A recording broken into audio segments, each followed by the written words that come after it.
Bom dia, meu Rio de Janeiro. Bom dia, meu Brasil. Eu confesso que hoje está sendo um dos dias mais difíceis da minha vida. Porque nós vamos falar aqui sobre a vida de inocentes.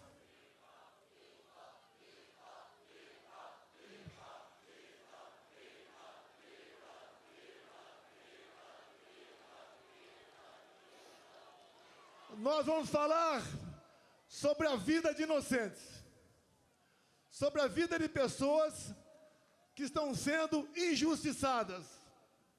Eu jamais esperava um dia estar lutando por anistia de pessoas de bem, de pessoas que não cometeram nenhum ato de maldade, que não tinham intenção e nem poder para fazer aquilo que estão sendo acusados.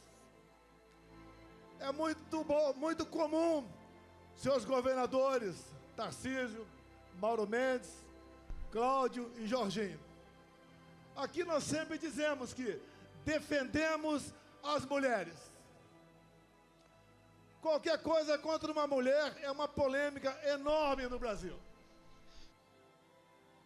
E, obviamente, mais que a defesa, devemos ter consideração com as mulheres. E olhem só, eu vou citar o nome de 5 mulheres aqui. A primeira, Débora dos Santos, está 2 anos em prisão preventiva. Está sendo julgada nesse momento em plenário virtual. Todo mundo está esperando mais uma condenação, com uma pesada pena. Eu peço a Deus que isso não ocorra. Temos também a senhora Valdete Ferreira, 73 anos de idade. Condenação, Cláudio Castro, 11 anos de cadeia. Temos também a senhora Iraci Naguchi, 71 anos de idade.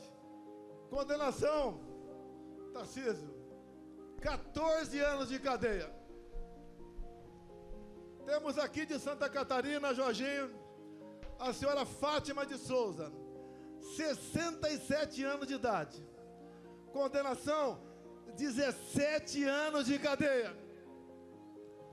E a última aqui, eu cito Mauro Mendes, que é de Mato Grosso, mas a senhora do Ceará, senhora Francisca Eudete, 62 anos de idade.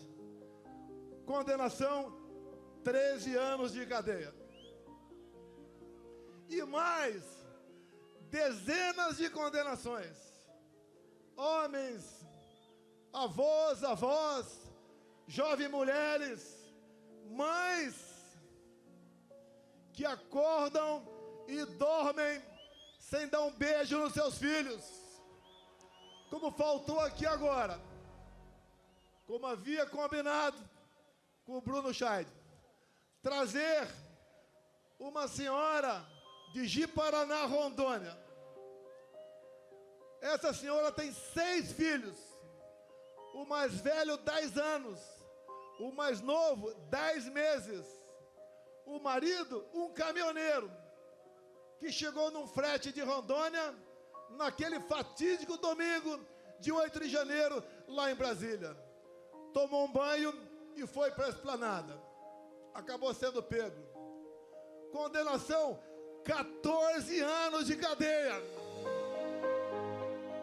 Essa senhora com 6 filhos teve seus vencimentos como servidora de Rondônia bloqueados. Vive de favores.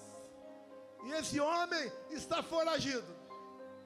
Talvez esteja na Argentina com dezenas de outros patriotas. Eu jamais pude imaginar um dia na minha vida que teríamos refugiados brasileiros mundo afora. Até há poucos anos, A gente não sonhava em passar por uma situação como essa. E estamos passando.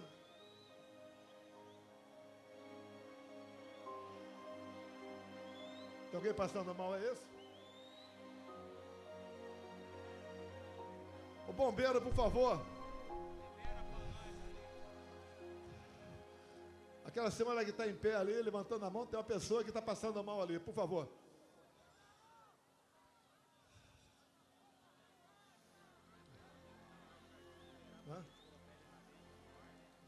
É aqui o corredor aqui, por favor, o corredor aqui. Só abrir um corredor aqui, por favor.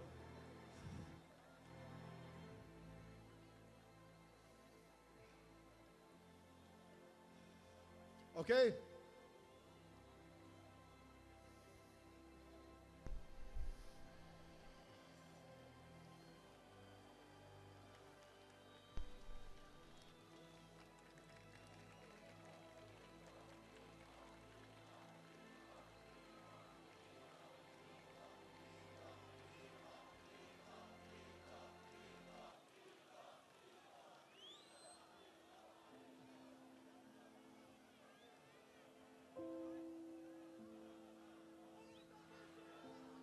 Abre o corredor que vai ser transportado aí.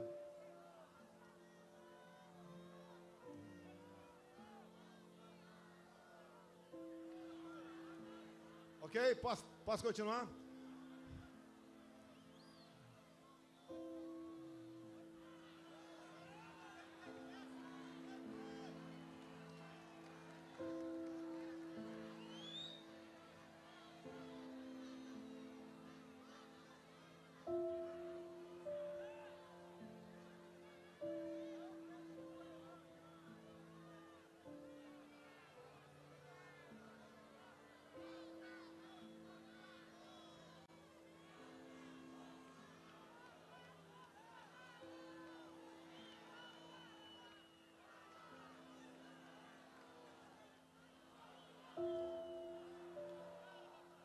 Essa senhora aqui, tem mais alguém?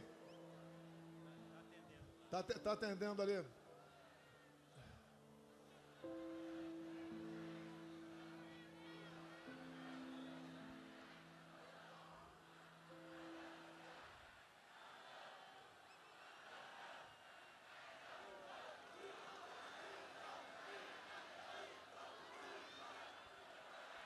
Está sendo atendida aí, posso continuar?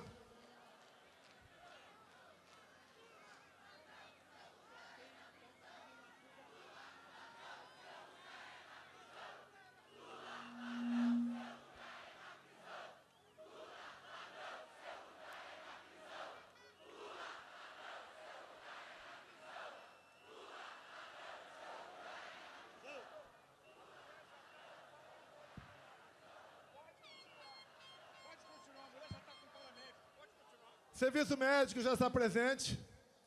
Corredor está aberto. Bombeiro já está ao lado do colega que está passando mal. Vamos continuar. Se precisar, eu paro. Uma pessoa é importante para nós. Vida e liberdade se confundem.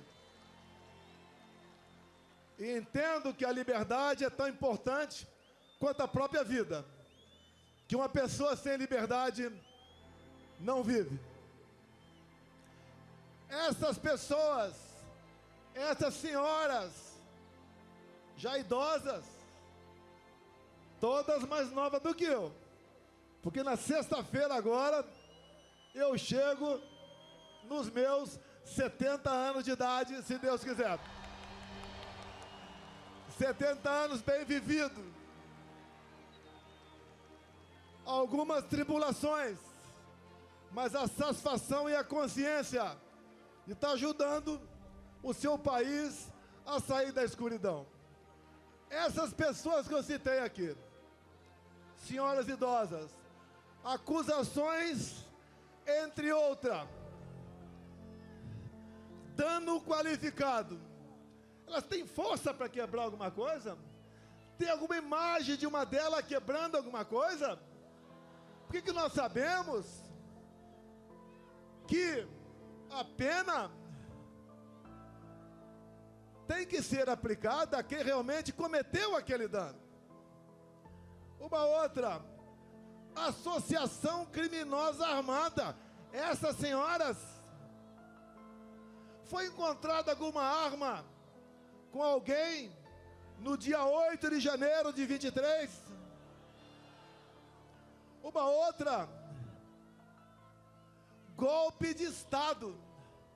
Como disse há poucas semanas no programa Roda Viva, ministro da Defesa José Múcio, golpe de Estado é o povo, Forças Armadas e uma liderança. Quem é a liderança ou quem foi a liderança dessas pessoas? Não tiveram. Foram atraídas para uma armadilha. Até o presidente da República, que costuma acordar tarde durante a semana, acordou cedo domingo e foi para Araraquara. Outro dia conversei com um colega de Israel. Ele falou: que golpe foi esse que o Mossad não ficou sabendo? Quando se há uma tentativa dessa natureza pelo mundo, em poucos minutos, o mundo todo toma conhecimento. Mas qual o objetivo deles? O que eles querem? Todas as narrativas contra mim foram para o espaço. Marielle Franco, baleia, 100 imóveis no Vado Ribeira, móveis no Alvorada, joias, vacina, tudo foi embora. Sobrou a fumaça do golpe. Quando o Malafaia fala em dispositivos constitucionais,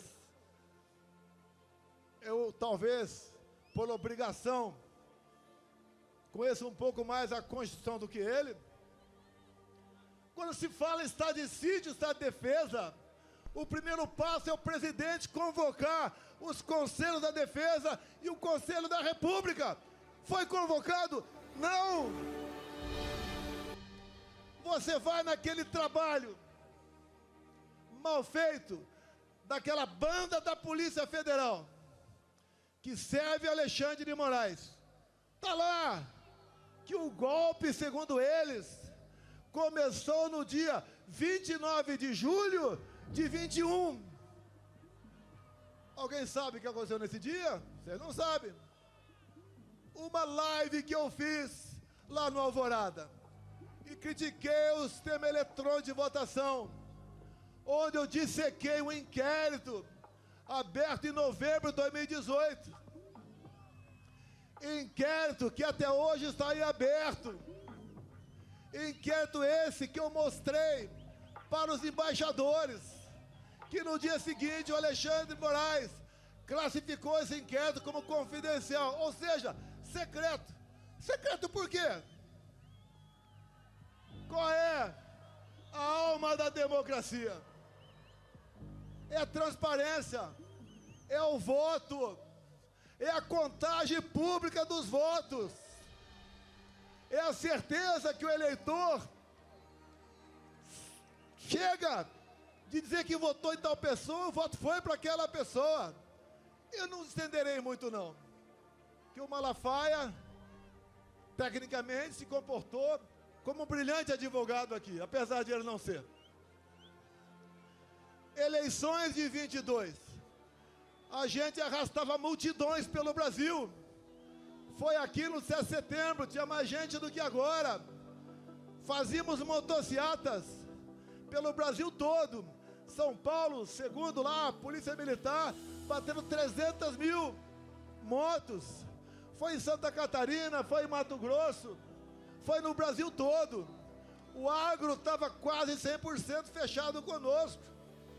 Os cristãos, da mesma maneira. Nós tínhamos majorado com responsabilidade o Bolsa Família para R$600. Nós, com o Rogério Marinho presente aqui, levamos água para o Nordeste. A Tereza Cristina na agricultura abriu comércio com o mundo todo. O Tarcísio, com orçamento pequeno, cresceu com sua competência e atendeu o Brasil em obras de infraestrutura. O nosso governo fez o seu trabalho. Por que perdeu a eleição? Por que perdeu a eleição?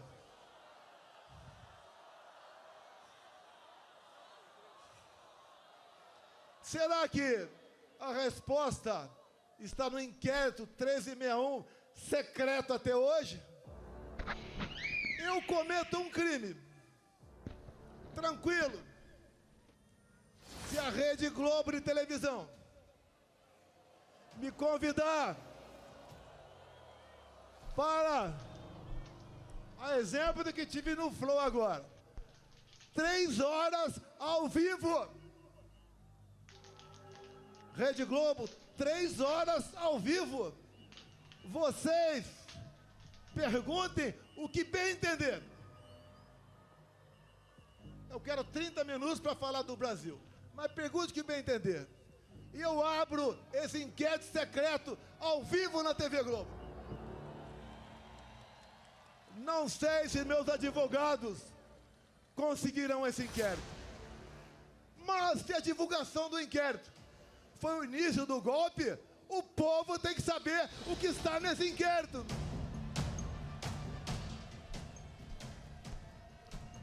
Todos os inquéritos de Alexandre de Moraes são confidenciais, secretos. Ninguém pode saber de nada o que está ali. Ele começou a investigar o presidente da República em julho de 21. A PF não pode investigar presidente. E não tinha um fato definido. Era um inquérito secreto, originário daquele outro, do fim do mundo. Nos acompanhava 24 horas por dia. O que eles queriam com isso? Minar a presidência da República. Não queriam que a gente continuasse. E houve sim mão pesada do Alexandre de Moraes por ocasião das eleições de 22.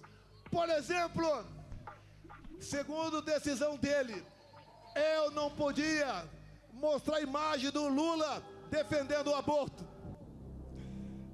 Eu não podia botar a imagem do Lula defendendo ladrões de celular, dizendo que isso era para tomar uma cervejinha. Eu não podia mostrar a imagem do Lula com ditadores do mundo todo.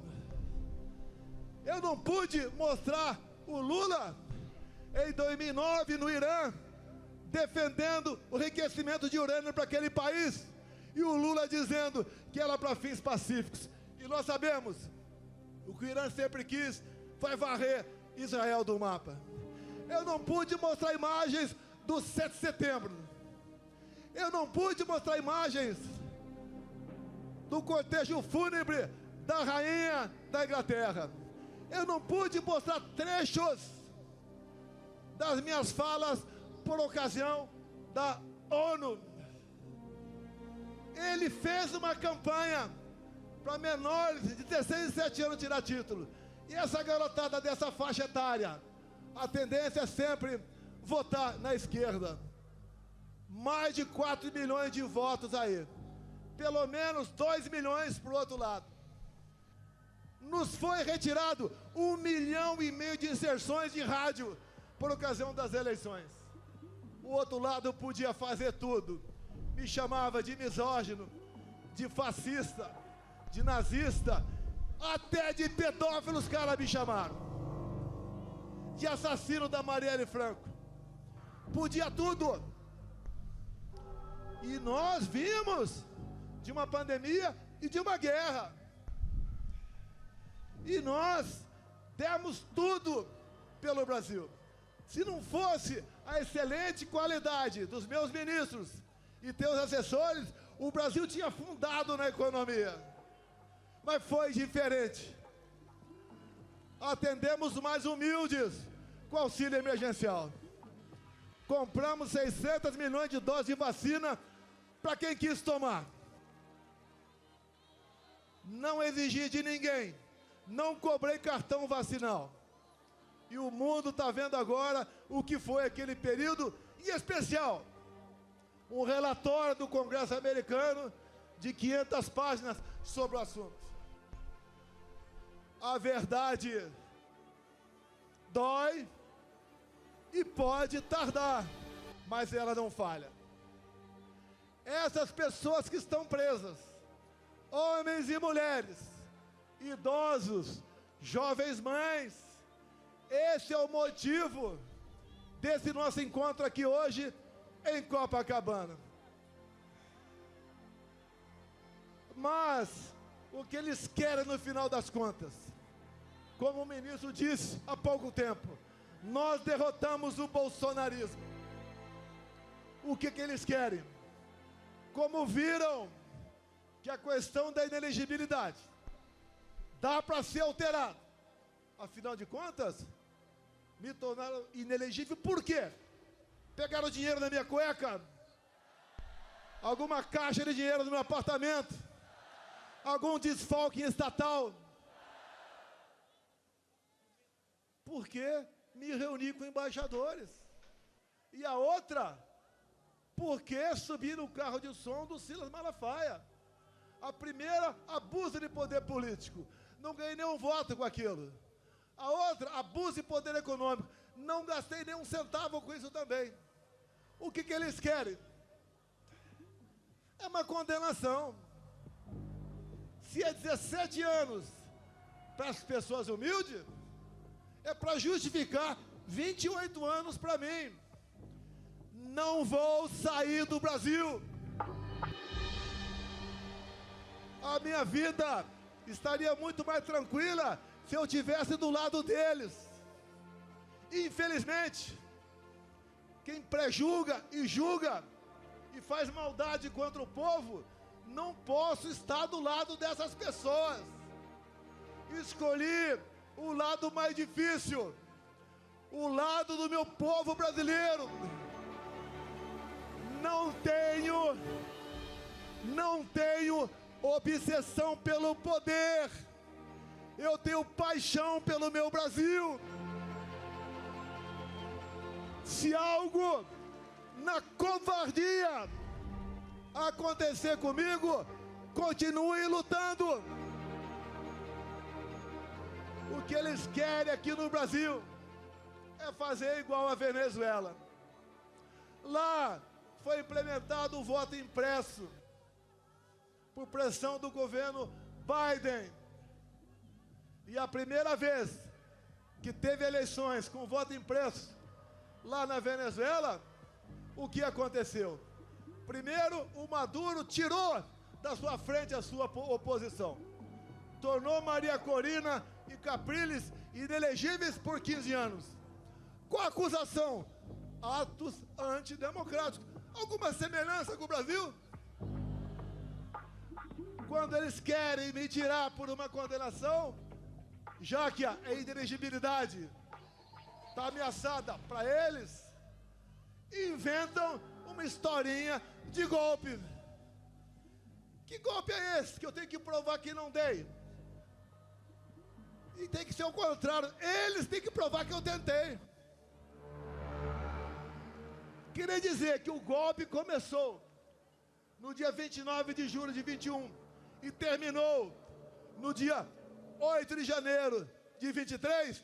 Ninguém engole essa história.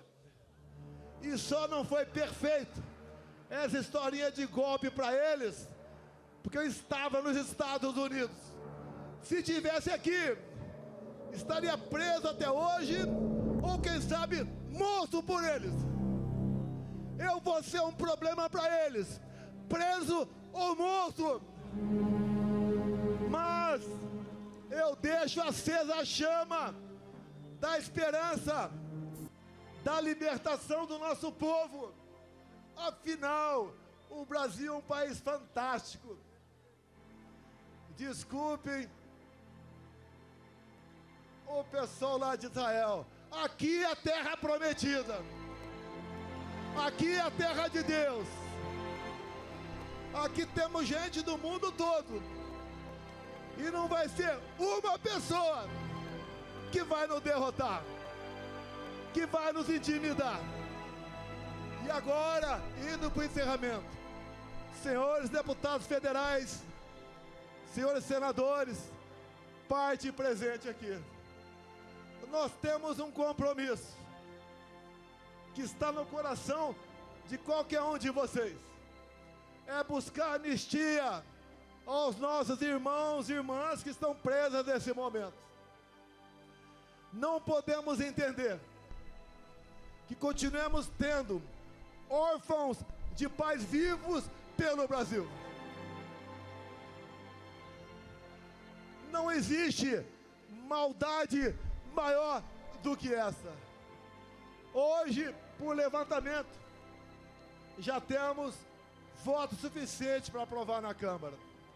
Como disse aqui Rodrigo Valadares, lá de Sergipe, que é o relator dessa proposta, e também o sócio de Cavalcante, que é o líder do nosso partido lá na Câmara. Nós seremos vitoriosos. Nós veremos aparecer a justiça, se não é para aquele outro poder que existe para isso, pelo poder legislativo, que até o Lula vete. Nós derrubaremos o veto. Agora, por que a esquerda está contra a anistia? Já que eles, ao longo da história, sempre foram beneficiários de anistia. Como disse há pouco tempo, editorial, o jornal, o Estado de São Paulo. Se tirar das mãos do PT a falsa bandeira de defesa da democracia, o PT não existe. Não tem o que apresentar para vocês. Nem para alimentar o pobre, que eles sempre disseram que a nossa meta é dar comida para o pobre, nem isso tem mais. Pesquisas, acreditem ou não, lá no Rio Grande do Norte, eu estou na frente do Lula.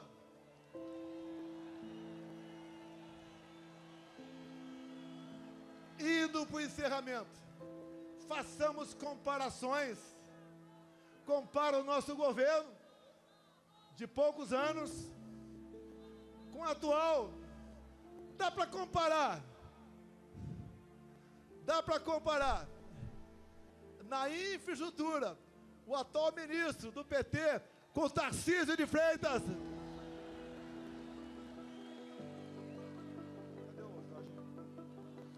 Dá para comparar aquele ministro taradão, quem diria, ministro dos Direitos Humanos.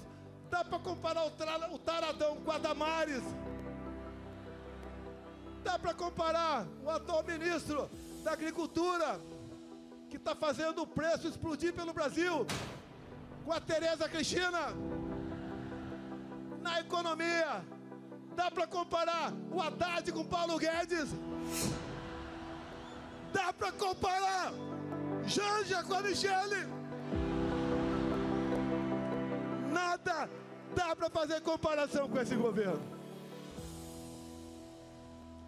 E a gente se pergunta o tempo todo: quem tirou esse cara da cadeia? Quem anulou os julgamentos? Quem trabalhou no escurinho do cinema para colocá-lo na presidência da República?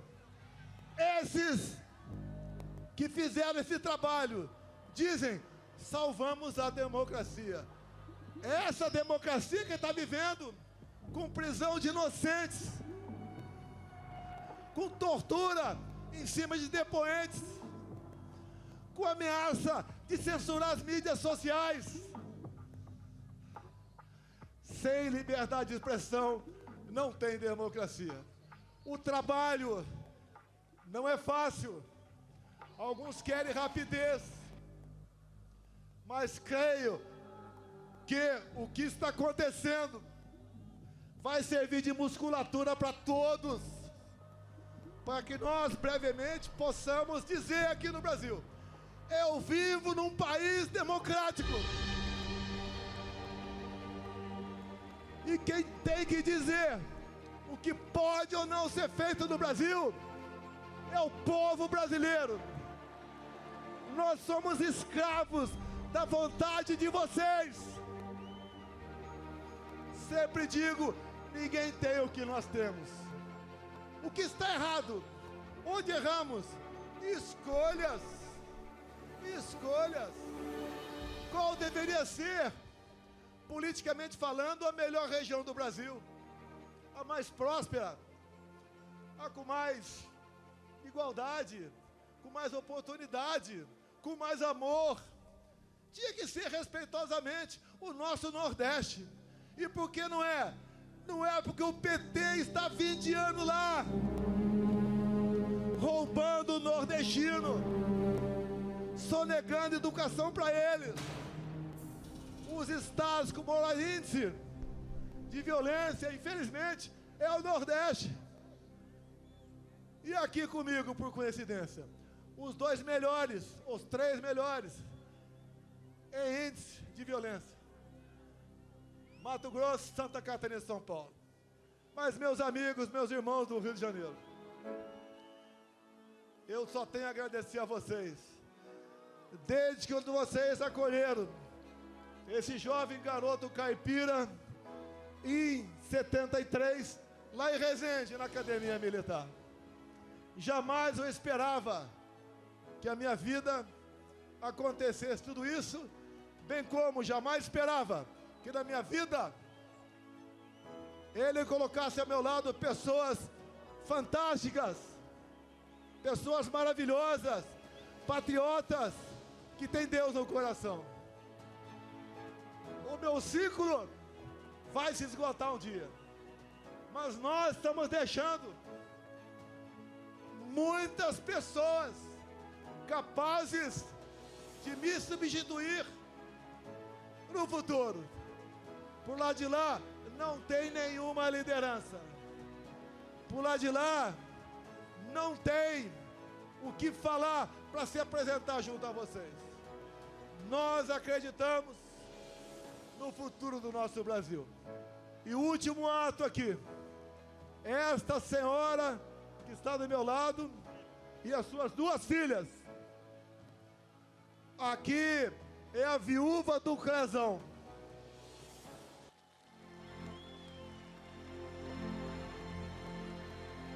Ao seu lado aqui as 2 filhas. Uma família que tendo em vista a decisão de alguém que devia usar sua caneta para fazer justiça, por 3 vezes negou a liberdade de um cardíaco para ser tratado condignamente. O Crezão acabou falecendo dentro do presídio em Brasília. É inadmissível isso daí. E por uma questão pessoal, luta pelo poder. Eles não derrotaram, nem derrotarão o bolsonarismo. Não derrotaram e nem derrotarão aqueles que defendem Deus, pátria, família e liberdade. Nós estamos mais fortes. E peço a vocês, por ocasião das eleições do ano que vem, me deem 50% da Câmara e 50% do Senado, que eu mudo os destinos do nosso Brasil.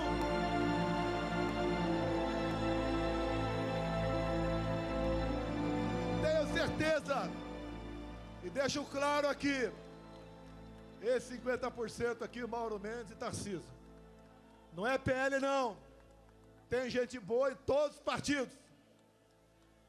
Eu, inclusive, há poucos dias, tinha um velho problema e resolvi com o Kassab em São Paulo.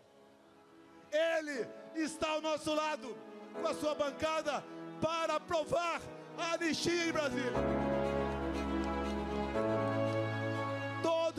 bandidos estão vindo. A população cada vez mais está consciente da maldade que foi e que está sendo com os presos de 8 de janeiro. Vai ser uma data para ser esquecida para sempre.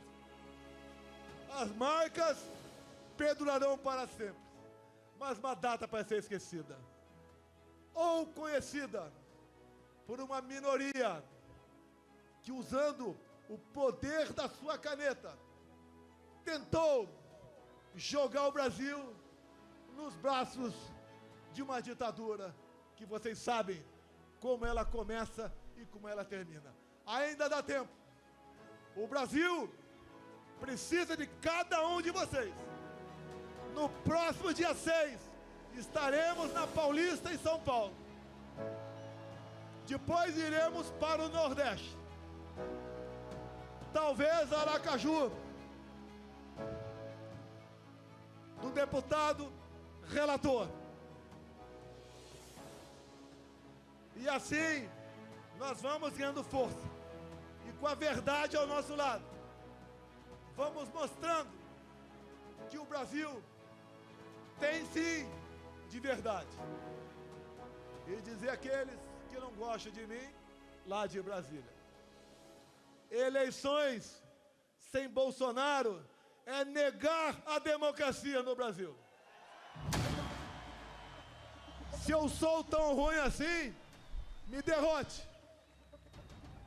E uma esperança para nós: o TSE, Tribunal Superior Eleitoral, por ocasião das eleições do ano que vem, será um tribunal isento, diferente daquele que conduziu as eleições em 2022.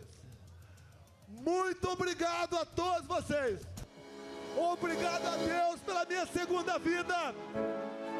Obrigado a esse povo maravilhoso que cada vez mais se interessa por política, que cada vez mais fala em valores e princípios. Para esse povo que está mudando o destino do nosso Brasil. Muito obrigado. Brasil acima de tudo.